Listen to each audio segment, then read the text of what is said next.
të nderuar qytetarë të Republikës së Kosovës, të nderuar deputet, të nderuar përfaqësues të trupës ndërkombëtare në Kosovë, me qeverisin e PDK-s për gjatë viteve të kaluara, Kosovës ju vun themelet e diktaturës, ndërsa sot u betonua dhe instalua përfundimisht regjimi autoritar që shkel dhe ndëshkon jo vetëm opozitën, por edhe çdo zë opozitar për brenda koalicionit që është zhvilluar.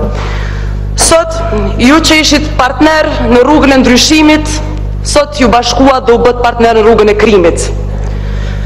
Për zërin e arsyesh për brenda koalicionit, sot nuk mjafton vetëm vota kundër.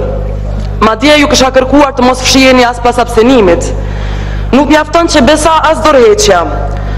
Sot ju që për arsye parimore jeni kundër kësaj qeverie, ju ftoj që të distancoheni publikisht nga ky grup dhe nga kjo marrëveshje që e cënon lirinë dhe integritetin tuaj dhe atyre që ju votuan juve si deputet të këtij parlamenti. Të nderuar ambasador, të nderuar përfaqësues diplomatik në Kosovë, do të kisha disa pyetje për juve sot. A ka dhe më tutje kandidati për kryeministër 70 dosje në prokurori? A i përmbush ai kriteret që ju i vlerësoni tek partnerët kur flisni ju se nuk doni njerëz që janë të korruptuar dhe që janë pjesë e krimit dhe krimit të organizuar? Folni sot se a janë këta njerëz në përputhje me këto kriteret dhe me vlerat evropiane. Na thoni, a ndërtohet e ardhmja evropiane e Kosovës me njerëz që kanë të tashme dhe të kaluar të kriminalizuar? Kandidati për kryeministër na ligjëroi për lirinë, ndërkohë që marrëveshja e sotme, nëse e lexoni me vëmendje,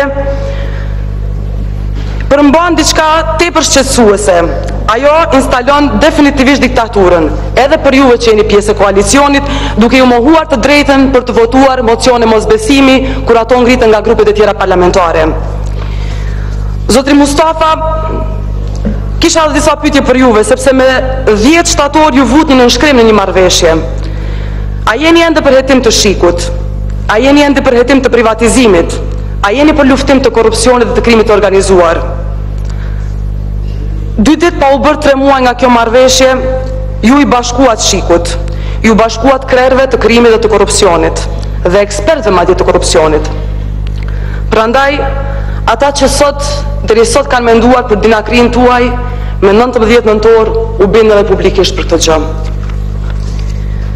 Programi qeverisë që e prezantuat ju na tregoi 2 gjëra: se nuk fiton shoqëria e shtetit me një humbës lokal, dhe se ky popull mbase ka të ardhmë evropiane, por si shtet antar jo edhe për disa vite, por vetëm si vende, do të thotë si qytetarë të cilët ikin nëpër kampet dhe nëpër burgjet e shteteve anëtare të BE-s.